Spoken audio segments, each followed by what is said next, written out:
Chapter 5 Entering into the Infinite. From the beginning of time, man, in spite of his bodily appetites and desires, in the midst of all his clinging to earthly and impermanent things, has ever been intuitively conscious of the limited, transient, and illusionary nature of his material existence, and in his sane and silent moments has tried to reach out into a comprehension of the infinite, and has turned with tearful aspiration toward the restful reality of the eternal heart. While vainly imagining that the pleasures of earth are real and satisfying, pain and sorrow continually remind him of their unreal and unsatisfying nature.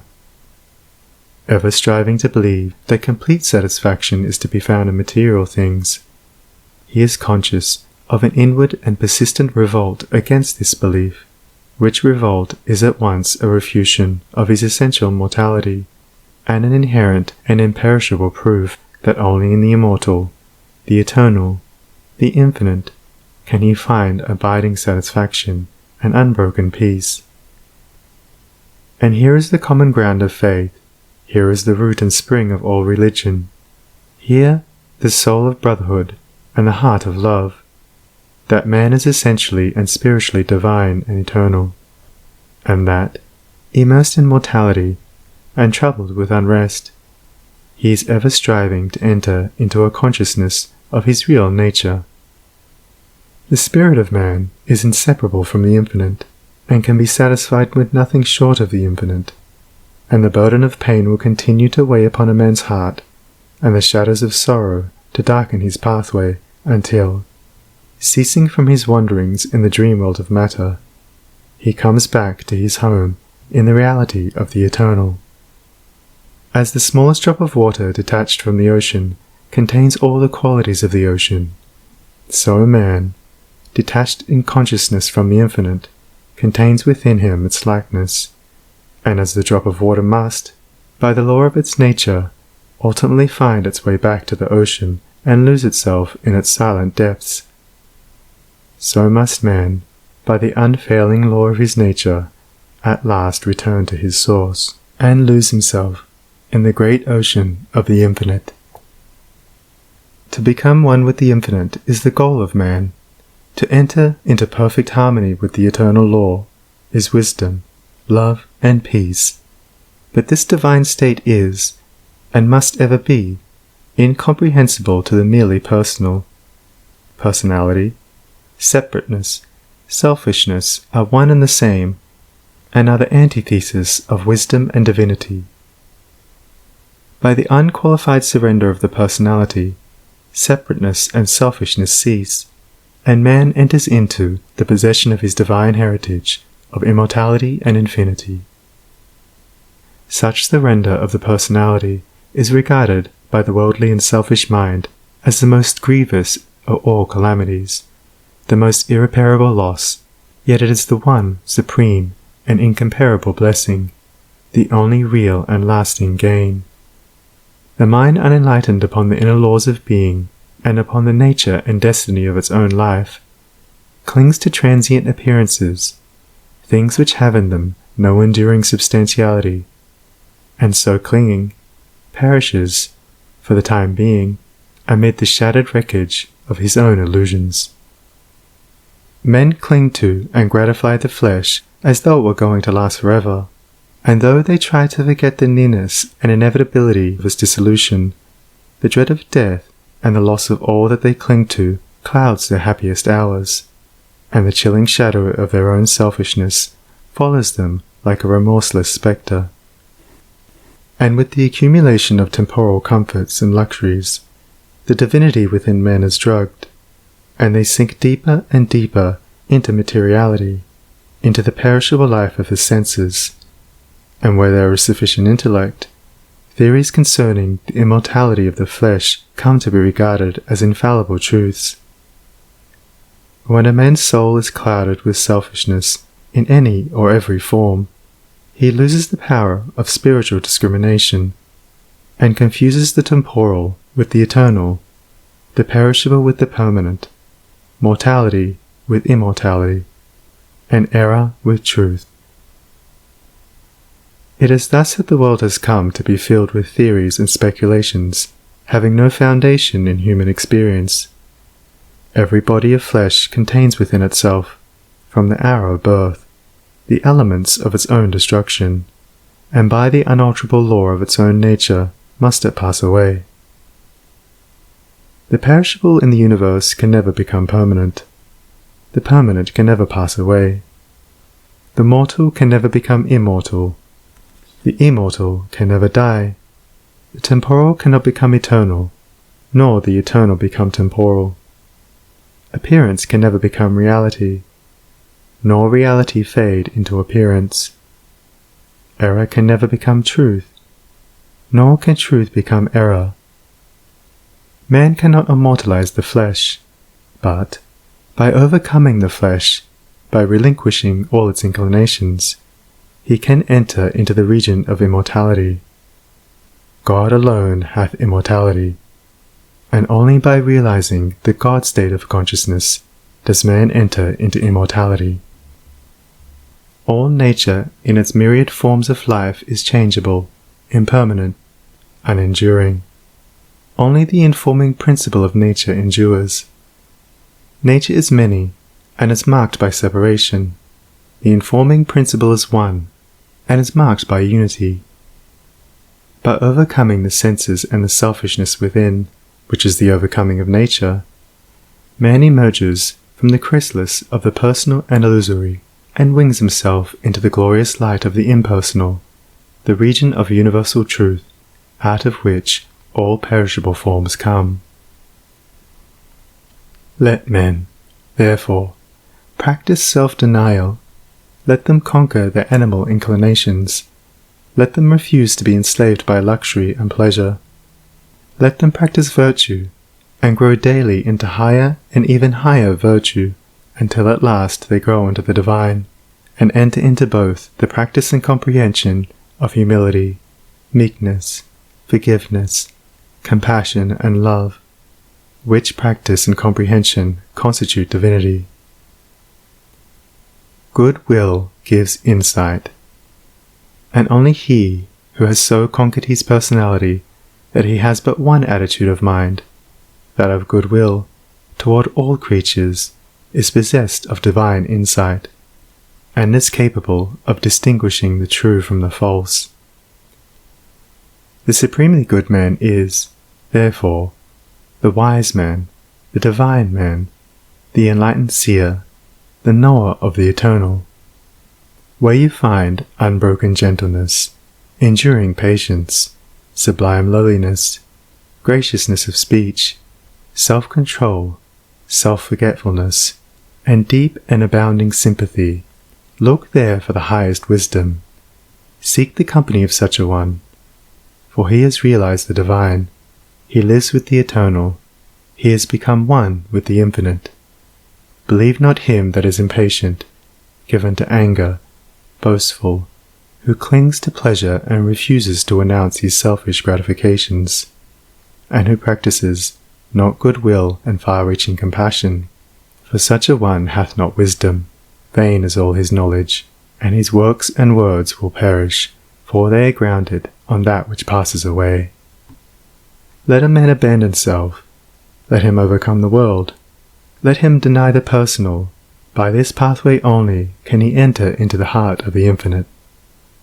The world, the body, the personality are mirages upon the desert of time, transitory dreams in the dark night of spiritual slumber, and those who have crossed the desert, those who are spiritually awakened, have alone comprehended the universal reality, where all appearances are dispersed, and dreaming and delusion are destroyed. There is one great law which exacts unconditional obedience, one unifying principle which is the basis of all diversity, one eternal truth wherein all the problems of earth pass away like shadows. To realize this law, this unity, this truth, is to enter into the infinite, is to become one with the eternal. To center one's life in the great law of love is to enter into rest, harmony, peace. to refrain from all participation in evil and discord, to cease from all resistance to evil, and from the omission of that which is good, and to fall back upon unswerving obedience to the holy calm within, is to enter into the inmost heart of things, is to attain to a living, conscious experience of that eternal and infinite principle which must ever remain a hidden mystery to the merely perspective intellect. Until this principle is realized, the soul is not established in peace. He who so realizes is truly wise, not wise with the wisdom of the learned, but with the simplicity of a blameless heart and of a divine manhood. To enter into a realization of the infinite and eternal is to rise superior to time, and the world, and the body, which comprise the kingdom of darkness, and is to become established in immortality, heaven, and the spirit, which make up the empire of light. Entering into the infinite is not a mere theory or sentiment. It is a vital experience which is the result of assiduous practice in inward purification. When the body is no longer believed to be, even remotely, the real man, when all appetites and desires are thoroughly subdued and purified, then the emotions are rested and calm, and when the oscillation of the intellect ceases and perfect poise is secured, then, and not until then, does consciousness become one with the infinite. Not until then is childlike wisdom and profound peace secured. Men grow weary and grey of the dark problems of life, and finally pass away and leave them unsolved, because they cannot see their way out of the darkness of the personality, being too much engrossed in its limitations. Seeking to save his personal life, man forfeits the greater impersonal life in truth. Clinging to the perishable, he is shut out from a knowledge of the eternal. By the surrender of self, all difficulties are overcome, and there is no error in the universe but the fire of inward sacrifice will burn it up like a chaff. No problem, however great, but will disappear like a shadow under the searching light of self-abnegation. Problems exist only in our own self-created illusions, and they vanish away when self is yielded up. Self and error are synonymous. Error is involved in the darkness of unfathomable complexity, but eternal simplicity is the glory of truth. Love of self shuts men out from truth.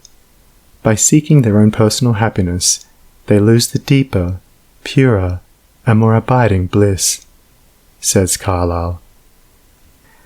There is in man a higher than love of happiness. He can do without happiness, and instead thereof find blessedness. Love not pleasure, love God. This is the eternal yea, wherein all contradiction is solved, wherein whoso walks and works, it is well with him. He who has yielded up that self, that personality that men most love, and to which they cling with such fierce tenacity, has left behind him all perplexity, and has entered into a simplicity so profoundly simple as to be looked upon by the world, involved as it is in a network of error, as foolishness. Yet such a one has realized the highest wisdom, and is at rest in the infinite. He accomplishes without striving, and all problems melt before him, for he has entered the region of reality, that deals, not with changing effects, but with the unchanging principle of things. He is enlightened with a wisdom which is superior to ratiocination, as reason is to animality. Having yielded up his lusts, his errors, his opinions and prejudices, he has entered into a possession of the knowledge of God, having slain the selfish desire for heaven, and along with it the ignorant fear of hell. Having relinquished even the love of life itself, he has gained supreme bliss and life eternal, the life which bridges life and death and knows its own immortality. Having yielded up all without reservation, he has gained all, and rests in peace on the bosom of the Infinite. Only he who has become so free from self as to be equally content to be annihilated as to live, or to live as to be annihilated, is fit to enter into the Infinite.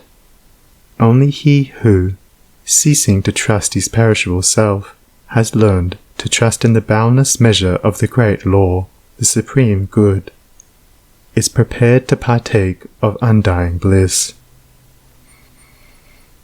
For such a one there is no more regret, nor disappointment, nor remorse, for where all selfishness has ceased, these sufferings cannot be, and whatever happens to him, he knows that it is for his own good, and he is content, being no longer the servant of self, but the servant of the Supreme. He is no longer affected by the changes of earth, and when he hears of wars and rumors of wars, his peace is not disturbed, and where men grow angry and cynical and quarrelsome, he bestows compassion and love. Though appearances may contradict it, he knows that the world is progressing, and that, through its laughing and its weeping, through its living and its keeping, through its follies and its labours, weaving in and out of sight, to the end from the beginning, through all virtue and all sinning, reeled from God's great spool of progress, runs the golden thread of light. When a fierce storm is raging, none are angered about it, because they know it will quickly pass away. And when the storms of contention are devastating the world, the wise man, looking with the eye of truth and pity, knows that it will pass away, and that out of the wreckage of broken hearts which it leaves behind, the immortal temple of wisdom will be built. Sublimely patient, infinitely compassionate, deep, silent, and pure, his very presence is a benediction. And when he speaks, men ponder his words in their hearts, and by them rise to higher levels of attainment. Such is he who has entered into the Infinite, who, by the power of utmost sacrifice, has solved the sacred mystery of life. Questioning life and destiny and truth, I sought the dark and labyrinthine Sphinx, who spake to me this strange and wondrous thing. Concealment only lies in blinded eyes, and God alone can see the form of God. I sought to solve this hidden mystery vainly by paths of blindness and of pain, but when I found the way of love and peace, concealment ceased, and I was blind no more. Then saw I God, e'en with the eyes of God.